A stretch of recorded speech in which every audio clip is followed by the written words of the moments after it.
जब अल्लाह ताला ने 40 साल के बाद अफगानिस्तान को अमन दिया, अफगानिस्तान को तरक्की नसीब किया, इस पर कमियती नहीं होना चाहिए।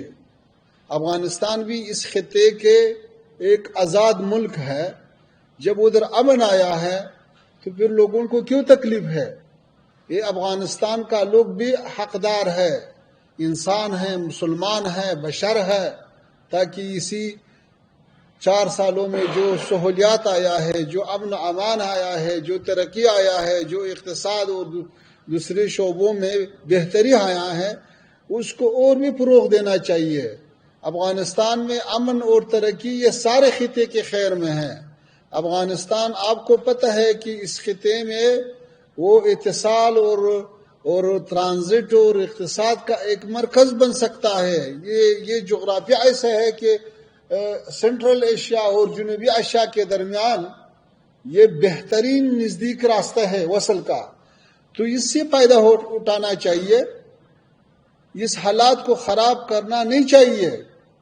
हम जैसे हिंदुस्तान के साथ अच्छा ताल्लुकात चाहता है, पाकिस्तान के साथ भी अच्छा ताल्लुकात चाहता है, लेकिन ये ताल्लुकात दोनों तरफ से हो सकता है, एक तरफ से तो नहीं हो सकता है। तो सुना आपने अफगानिस्तान में तालिबान सरकार के वजीर खारजा या विदेश मंत्री आमिर खान मुत्तकी को। नमस्कार, अस्सलामु अलैकुम, मैं हूं इमरान खान। भारत की सरजमी से अफगानिस्तान के विदेश मंत्री आमिर खान मुत्तकी ने अपने पड़ोसी पाकिस्तान को सीधा सीधा इशारा दे दिया कि इस्लामिक अमीरात ऑफ अफगानिस्तान और उसके लोगों को चैन से रहने दिया जाए।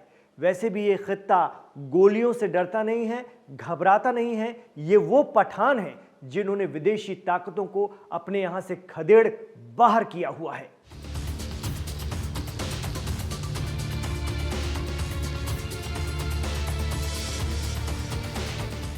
जी हां, अफगानिस्तान में तालिबान को सरकार बनाए 4 साल हो गए हैं। साल 2021 में अमेरिका से उन्होंने सत्ता छीनी थी। मजबूर होकर विदेशी ताकतों को अफगानिस्तान छोड़ना पड़ा और तालिबान 2 की हुकूमत बनी। सफेद शाइस्ता परचम पर पहला कलमा ला इलाहा इल्लल्लाह मुहम्मदुर रसूलुल्लाह लिखा तालिबान का झंडा, जिसके मायने हैं अल्लाह एक है और मोहम्मद सल्लल्लाहु अलैहि वसल्लम उसके रसूल हैं, अपने आप में तालिबान शासन के तरीक़े और आइडियोलॉजी की अक्कासी करता है। तालिबान के परचम के अलावा सिर्फ सऊदी अरब के झंडे पर ही कलमा लिखा हुआ है। बाकी मुस्लिम या इस्लामी मुल्क अपने झंडे में सितारा और हिलाल यानी अर्धचंद्र और सितारे का इस्तेमाल करते हैं या दूसरे प्रतीकों को उन्होंने अपनाया है, लेकिन तालिबान ने कलमाए शहादत को अपने झंडे में लगाया है। लेकिन खास बात यह है कि बैनुल अक़वामी सतह पर यानी अंतर्राष्ट्रीय स्तर पर रूस के अलावा तालिबान का ये परचम कहीं और नहीं लहराता है। 4 सालों में रूस को छोड़कर किसी और मुल्क ने तालिबान को तस्लीम नहीं किया है, लेकिन हिंदुस्तान समेत कई बड़े मुल्क तालिबान से राब्ता रखे हुए हैं, उनके लीडर्स और अफसरान से बात कर रहे हैं। यही वजह रही कि अफगानिस्तान के फॉरेन मिनिस्टर भारत के दौरे पर हैं। अफगानिस्तान के वजीर खारजा आमिर खान मुत्तकी ने भारतीय फॉरेन मिनिस्टर एस जयशंकर के साथ मुलाकात में ये साफ कह दिया है कि तालिबान अफगानिस्तान की सरजमी का इस्तेमाल भारत के खिलाफ कभी नहीं होने देगा। तो शुक्रवार या जुमे के रोज जब भारत और अफगानिस्तान के विदेश मंत्रियों की बैठक हुई, वो आमने सामने बैठे या साथ में नजर आए, तो एक बात गौर करने वाली थी। आइए उस पर भी चर्चा कर लेते हैं।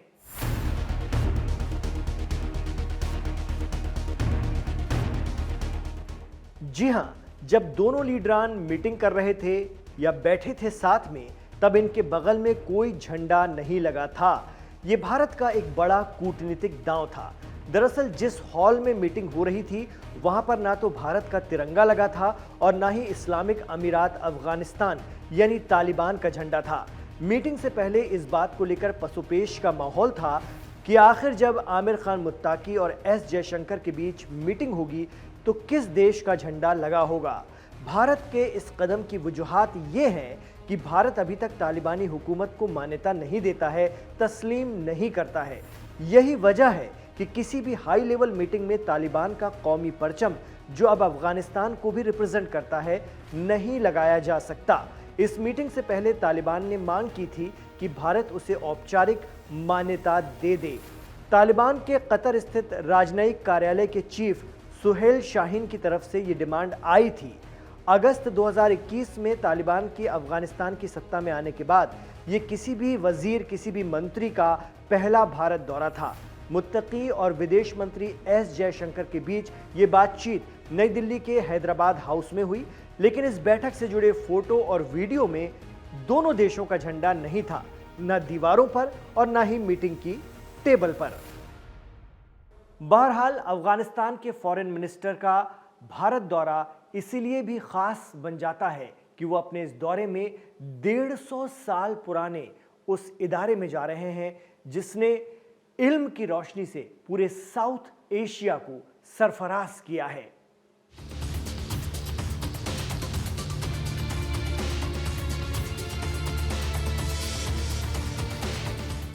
जी हां, हम बात कर रहे हैं दारुल उलूम देवबंद की। अपने दौरे के दौरान सहारनपुर के देवबंद पहुंचकर तालिबान के विदेश मंत्री मेहमान खाने में मोहतमिम मुफ्ती अबुल कासिम नोमानी साहब से मुलाकात करने वाले हैं। उनका ये दौरा शनिवार की सुबह होगा। इसके बाद जमीयत उलेमाए हिंद के सदर मौलाना अरशद मदनी और दारुल उलूम के दूसरे पदाधिकारियों और अफसरों से भी वो मुलाकात करेंगे। मीडिया रिपोर्ट्स के मुताबिक भारत के इस सबसे बड़े इस्लामी शिक्षा केंद्र की विशाल नवनिर्मित लाइब्रेरी में दारुल उलूम के स्टूडेंट्स ने एक जलसा आयोजित किया है। इस समारोह में आमिर खान मुत्तकी का स्वागत किया जाएगा, इस्तकबाल किया जाएगा। साथ ही वो यहाँ पढ़ने वाले तालिबे इल्म यानी छात्रों से संवाद करेंगे। बताया जा रहा है कि तालिबान हुकूमत के विदेश मंत्री का दारुल उलूम देवबंद में 5 घंटे का प्रोग्राम है। तो दारुल उलूम देवबंद का आधिकारिक बयान भी आ गया है। उन्होंने कहा है कि इस महान शिक्षा केंद्र के दरवाजे सभी के लिए खुले हुए हैं। दारुल उलूम देवबंद ने कहा है कि अफगानिस्तान के वजीर का, मिनिस्टर का स्वागत है। जानकार बताते हैं कि तालिबान के लोग हिंदुस्तान के प्रमुख इस्लामिक शिक्षा केंद्र दारुल उलूम देवबंद को बहुत सम्मान की नज़र से देखते हैं। पाकिस्तान के खैबर पख्तूनख्वा में भी इसी की तर्ज पर दारुल उलूम हक्कानिया मदरसा बनाया गया है। पाकिस्तान का ये सीमावर्ती इलाका अफगानिस्तान से लगता है और तालिबान के कई लीडर और विचारक यहीं से दीनी तालीम हासिल कर चुके हैं। इतना ही नहीं, देवबंद से प्रभावित दारुल उलूम हक्कानिया के फाउंडर मौलाना अब्दुल हक ने 1947 से पहले हिंदुस्तान में दारुल उलूम देवबंद से ही अपनी पढ़ाई पूरी की थी। अब्दुल हक के बेटे समीउल हक को फादर ऑफ तालिबान कहा जाता है। तो तालिबान का गहरा जुड़ाव है दारुल उलूम देवबंद से। जिस तरह से भारत में इंजीनियरिंग की, मेडिकल की पढ़ाई करने के लिए अफगानिस्तान से स्टूडेंट्स आते हैं काफ़ी तादाद में और यहाँ रहकर पढ़ते हैं, उसी तरह से देवबंद में भी दीनी तालीम हासिल करने के लिए अफगानिस्तान से भी स्टूडेंट पहुँचते हैं। और यही वजह है कि आमिर खान मुत्तकी ने अपने दौरे में दारुल उलूम देवबंद को भी शामिल किया।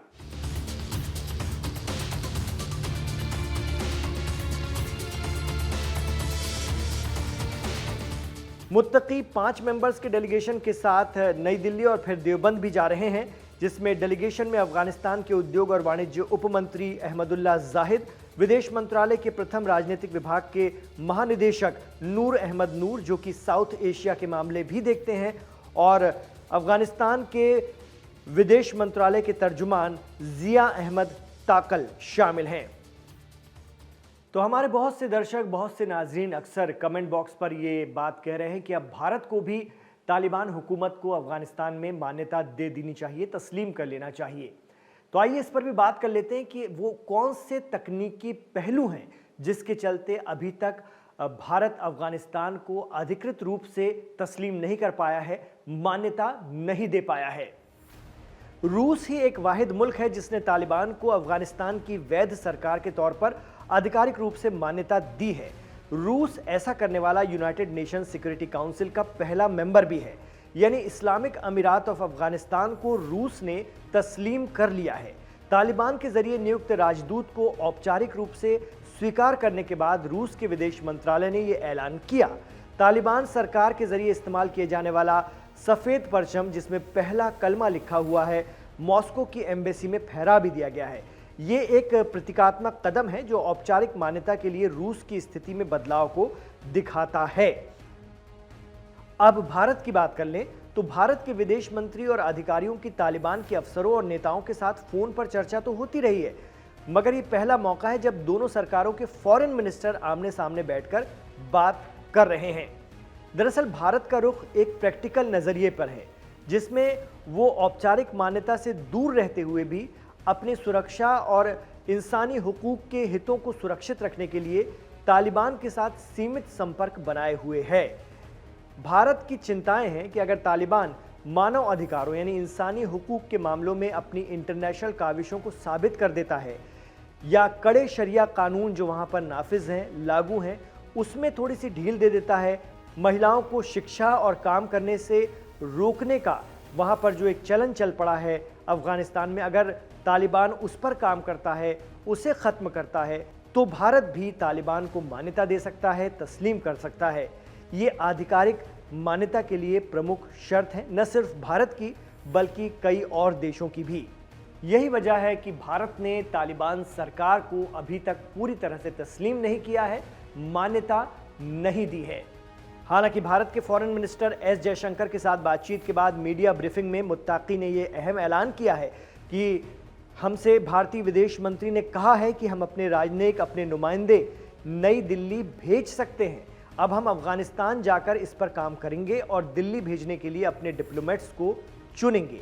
इससे पहले भारतीय वजीर खारजा एस जयशंकर ने कह दिया है कि अब काबुल में मौजूद टेक्निकल मिशन को ही भारतीय दूतावास का दर्जा दे दिया जाएगा। तो इशारे मिलने लगे हैं। भारतीय विदेश मंत्री के जरिए कहा गया है कि अफगानिस्तान के डिप्लोमेट्स भारत में आ सकते हैं और यहाँ पर काम कर सकते हैं, और भारत भी काबुल अपने डिप्लोमेट्स भेजने पर विचार कर रहा है। तो एक तरह से ये प्रक्रिया शुरू हो चुकी है, पहला पहल जो है कदम वो रख दिया गया है। आगे इसके क्या नतीजे मिलते हैं वो देखना होगा, और दोनों ही देश एक दूसरे के साथ मजबूती से जुड़ना चाहते हैं। इस गर्मजोशी को देखकर तो फिलहाल यही लग रहा है। आप क्या सोचते हैं हमें कमेंट बॉक्स पर जरूर बताइएगा। दिन दुनिया के साथ आप आखिर तक कनेक्ट रहे। इमरान खान के साथ जुड़ने के लिए आपका बहुत शुक्रिया। इस वीडियो को अगर आपने पूरा देखा है तो लाइक जरूर कीजिए। आपका एक लाइक इस वीडियो को आगे बढ़ाता जाता है ऑटोमेटिक, और यूट्यूब के जरिए आगे बढ़ता जाता है, ज्यादा से ज्यादा लोग इसे देख पाते हैं। गुजारिश रहेगी कि हमारे चैनल लाइव हिंदुस्तान को सब्सक्राइब जरूर कीजिएगा। इमरान खान के साथ आखिर तक जुड़ने के लिए आपका बहुत शुक्रिया। अपना ख्याल रखिए, अपनी दुआओं में हमें याद रखिएगा।